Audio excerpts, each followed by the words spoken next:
All right, go. Hello, so this is our podcast of me hosting it, Nujay, Tao, and then we have Evan Rivera as well as David. My book being The Blade itself, Evan's being Ender's Game, and then David is what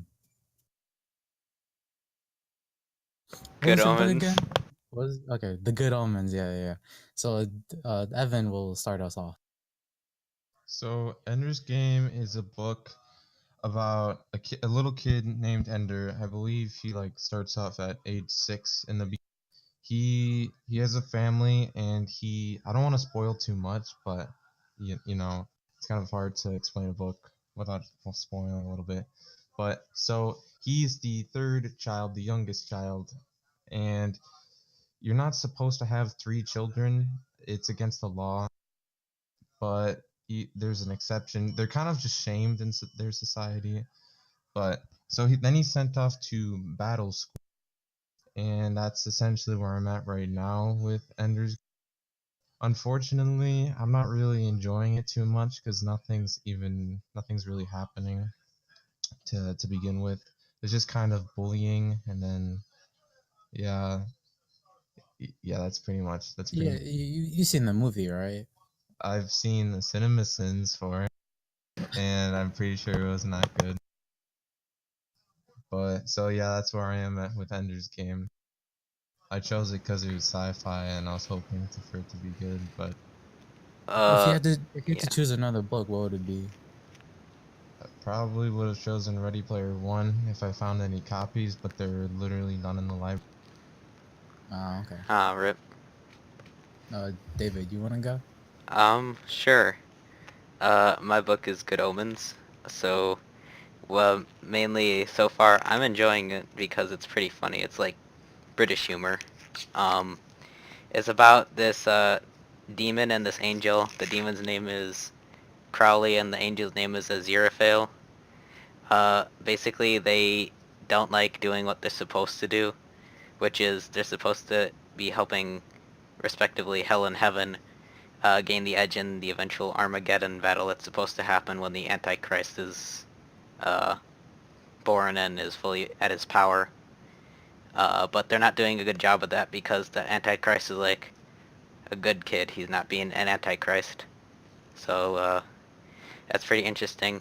I am enjoying it as opposed to what Evan said about Ender's Game. I don't like Ender's Game either. So Yeah, kind of on the same boat. I've never read the book, but the movie was actually all right. the movie The was weird, action in there, yeah, it was kind of weird, but it was but yeah. so. I'm gonna start off. Yeah. This book that I'm reading, The Blade itself. Um, I've only read up to like page 100 or so, and so far it's actually all right. Like if you like the concept of fantasy, and uh, other world and like all that medieval stuff, like sword and stuff. Um, so it's actually all right. So basically, the main character of this book is called Logan Nine Fingers. Funny. So it's kind of weird. This book is a trilogy, and this is the first one, and they kind of drop you off very weirdly in the start of the book.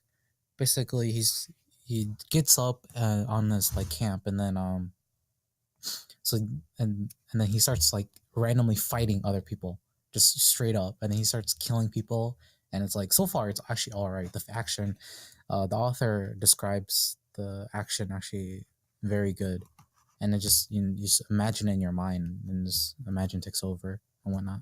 But yeah, so far this book is all right. All right then. So general. I think that's all, right? I think so. Do you have any? I mean, I was gonna ask Evan about Ender's Game. Can you relate to the main character in any way or not? Um, I think he's about like 5 times smarter than me, and he's 9 years old. So no. All right, that's a good summary. Did either of you have a question for my book? Um, do you relate to your characters, Crowley and the Angel? Forgot his Um, name. Sorry. it's hard to because I'm not necessarily working for Hell or Heaven. It is. I do Oh, relate like, to one of the themes brought up in the book is Aziraphale, the angel. He owns a secondhand bookstore, and I work at a secondhand bookstore. what about like personality-wise, like humor? No, Because I like that humor, but I can't really relate to it. Because uh, I'm not British. All right. And then I had a question about your book. About what time does this take place? Like, if you could give a rough estimate, like. rough estimate, I would say in a fantasy concept, I would say medieval-ish. Where like there's wagons, there's not much technology. Somewhere maybe. All right, you cut out there at the end, but I think that's good. Tune in next time for the podcast.